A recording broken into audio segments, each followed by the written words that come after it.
یاد رکھیے گا ادب یہ ہماری زندگی کے اندر سکون پیدا کرتا ہے، اور بے ادبی یہ بے سکونی پیدا کرتی ہے۔ اس لیے کہ جو بندہ ادب کرنے والا ہوتا ہے نا، اس کو پتہ ہوتا ہے کہ یار یہ میری حد ہے، یہ میری لیمٹس ہیں، میں نے اس سے باہر نہیں جانا، میں نے اپنی حد سے باہر نہیں نکلنا۔ جبکہ جو بندہ بے ادب ہوتا ہے اس کی لمٹ ہی کوئی نہیں ہوتی، اس کی حد بندی کوئی نہیں ہوتی، وہ جو اس کے منہ میں آتا ہے وہ بول جاتا ہے، اور پھر ایک وقت آتا ہے وہ کہتا ہے جی میں فلاں جگہ فلاں جملہ نہ بولتا تو آج میں یہاں پر نہ ہوتا۔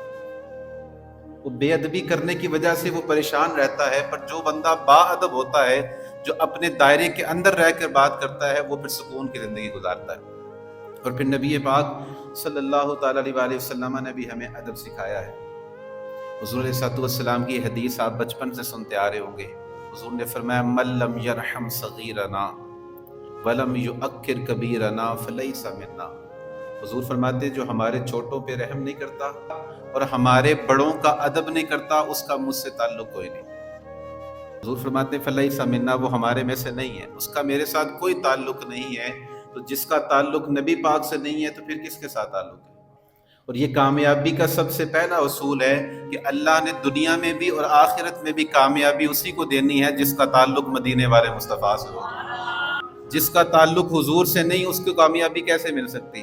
اللہ حضرت فرماتے پھر کے گلی گلی تباہ، ٹھوکریں سب کی کھائیں کیوں، اور دل کو جو عقل دے خدا پھر تیری گلی سے جائیں کیوں۔ جو کچھ بھی ملنا ہے وہ حضور کے در سے ملنا ہے۔ در نبی پر پڑا رہوں گا اور پڑے ہی رہنے سے کام ہوگا، کبھی تو قسمت کھلے گی میری اور کبھی تو میرا سلام۔